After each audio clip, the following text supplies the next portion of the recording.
I'm so happy to be here. I'm so passionate about this topic. I love it when things don't go according to people's plans.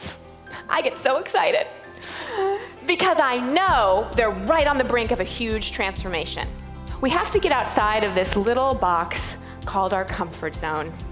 You all know this box very, very, very, very well.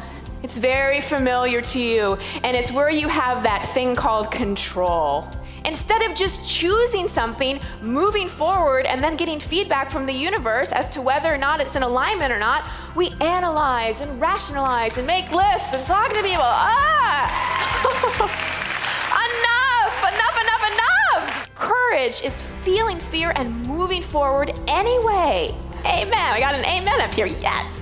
I really want you to consider how you respond to change.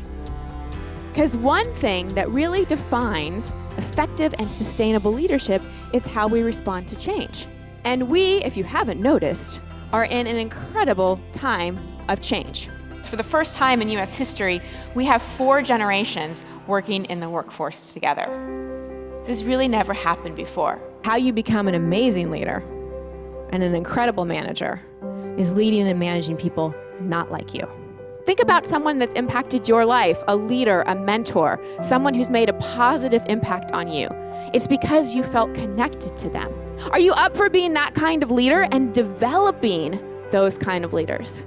Most leadership training occurs at companies at the age of 42, but these leadership positions are opening up and millennials aren't really being trained or mentored, so they're kind of thrown into the fire without a lot of backing, and that's creating a bit of a leadership crisis in the workforce. So just shout out some things. What are some things that come to mind? Lazy, entitled, I hear. They won't move out, that's definitely true. So these are really positive attributes, aren't they? Xers, those of you born between like 1964, 65 to 77, 78. These are the people that do all the work. At least that's what they think. Okay. A lot of Gen Xers see millennials come into the workplace with massive expectations and a desire for instant gratification, and they have management challenges with them. This annoys Gen X because they're like, just figure it out. They're just like, I was so not like you when I was 23. What is wrong with you? The truth is, the millennials are basically taking over the world. By 2020, they're going to be 80 million strong.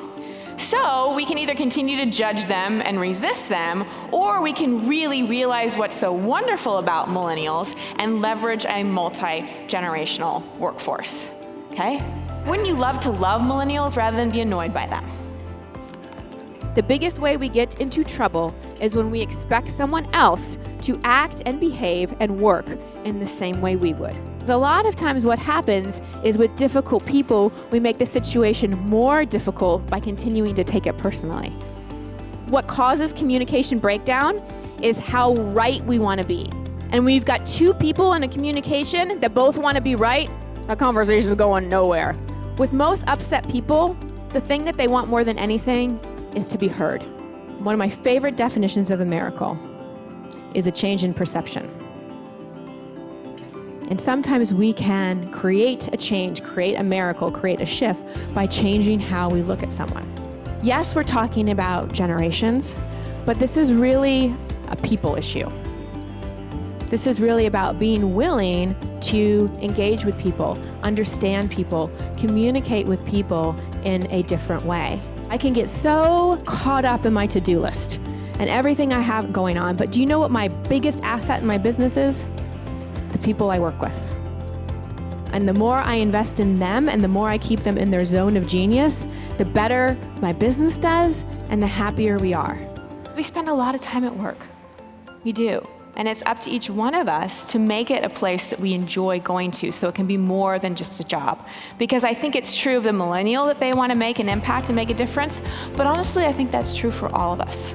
There's 2 ways to move forward in life. We can try to move away from what we don't want, that avoidance trap. That's like a pushing energy. It doesn't feel good to be pushed at all. Or we can move toward what we want. That's where vision comes in. That's where inspiration comes in. That's when intuition guides us. And this is so important when we're leaders. not to push the people we lead, not to push ourselves, not to be so bottom line and results driven that we forget about pulling ourselves and each other toward a vision. It's about walking with people and empowering each other to lead. That is how we inspire others. And to me, that is how we're going to change the world. Thank you very much.